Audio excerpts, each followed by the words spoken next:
everybody, Mary here. So this evening I did an online event with Girls Night Live, which is a social platform out there that promotes women-owned businesses. And the topic of events this week is all about the job search, resume building, my topic, for any new grads, and the conversation was great. I would recap some of the questions and things that were discussed in this video. So before we get started, please subscribe below and click on the bell so you don't miss out on any of the videos that we put on this channel. We talk about all things career and hiring related, not just from the job seeker's point of view, but also if you are a freelancer or someone who has a side hustle going on and you're looking to land clients, you might find a lot of the content on this channel relevant. We started the evening off. A lot of times people ask me questions about resumes, like what's the best way to do one? Like how can I stand out? How many pages should it be? Is there a most preferred resume type? And, these are all great questions. I basically started off saying that a really good way to look at approaching your resume is viewing it as your marketing document. It's your selling statement, It is your best case to put you in front of an employer and tell them that not only are you qualified, but you're probably the best choice for the job. Resume needs to tell a story, and you need to know what you want it to say. So when you think about it, your story should indicate what you're interested in and the types of skills, training, experiences, that suggest that you'd be not just qualified for the role, but a great selection if chosen. You really need to share language that makes your story make sense. A lot of times people just talk about how they're qualified with rattling off skills or that they accomplish things, but it doesn't necessarily connect to where you want to go. So you want to make sure that the story that you wish to tell is backed up by the evidence. So not only was it about like where you went to school and the types of training that you did, but if you have any helpful internship experience or a part-time job, you want to incorporate these things. Of course, not just saying, hey, I'm meeting the minimum requirements, you actually want to impress them. So that really speaks to how did you make things better? How did you contribute to the team? Or what did you do that was really noteworthy, that made a difference? You want to capture these kinds of things in your resume. First tip led to the second discussion, which is often a very popular question with recent graduates in the job market. And it's, hey Mary, I don't have like the type of experience, or I don't have enough experience in the area that I want to go into. So how and what do I put on my resume? So there's a few different ways to look at this. If you notice that the job description is looking for specific skills or knowledge of a software in an industry, you definitely want to include that as much as possible, and being truthful, of course, to what that experience is. So you want to show some sort of proficiency from a technical level that you match what they're looking for. But beyond that, if you have very little of that, or if all of your experience is just what you studied in school, that's okay. But you do need to also focus on other things that are really helpful for the job, right? Most positions don't leave you alone in a box talking to nobody.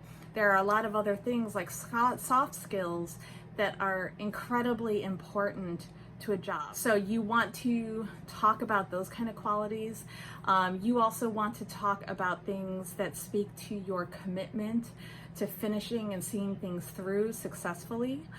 So that would be, if you're graduating from a 4-year degree, bachelor's degree, or an associate's program, or whatever the case might be, you would want to talk about all the requirements and did well and excelled over a 2 to 4 or 5 year period.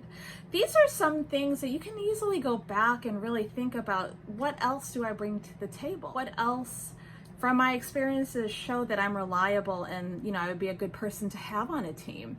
It's not just all about the technical skills or the specific content for the role, right? It's also these other qualities. So the third tip that I want to share, you want to use language that is exciting and, quite frankly, you know, empowering to you.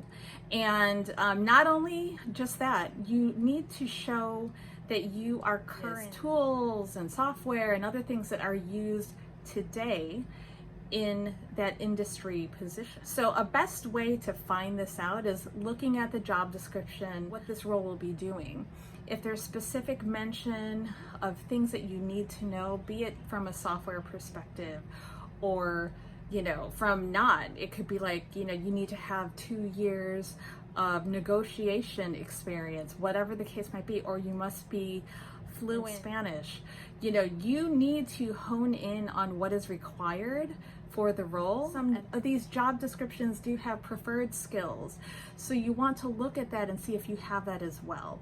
And the language in your resume should reflect these things. It's not just the skills and the things that you have to have proficiency with. It's also like some of the way that things are worded. You know, a lot of times people think, oh, you know, I just need to show that I have advanced Excel skills and that I'm very analytical because I want to be a business analyst, and that's all that I need to share. You can do yourself one better than that though, and you can actually look and use some of the terminology that people are describing business analysis work with.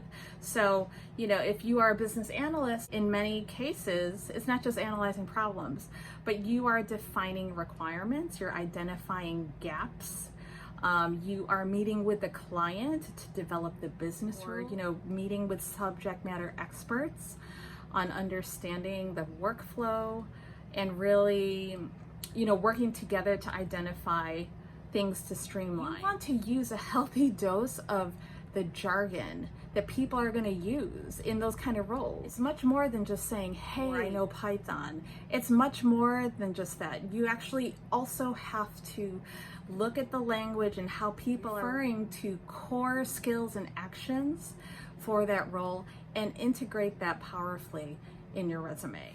And, you know, this isn't just an exercise, you know, in vanity. To be quite honest, it's one, to show accuracy, right, and your qualification for a role.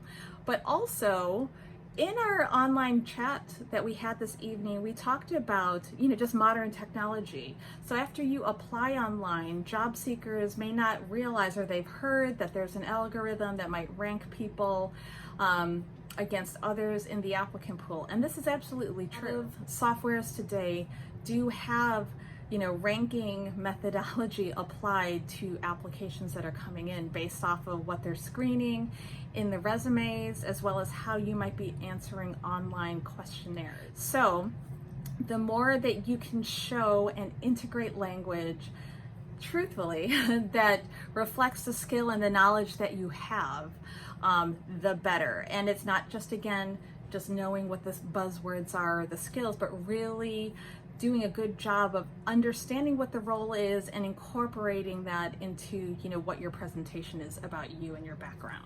So the last thing that I would say are other things that people are using in addition to the actual resume to land a job. And some people have already gone and established profiles on LinkedIn. What they're also doing is they're creating and including on their resumes and other places, like links to things that they have created, or a blog that they write to regularly, or even videos to their account on TikTok, or, you know, other places online, on Instagram, where it can showcase what your knowledge is, your interest, but, you know, share a little bit more about you. Certainly it's not a standalone piece that employers are looking at to hire you, but it adds more depth to those required pieces like a resume and an application online. So with that, I'd love to know, what do you find helpful as you are embarking on your job search? Have things worked? Have they not worked? Feel free to comment below. You can also send me a message. Look forward to hearing from you guys, and stay safe out there. All right, take care.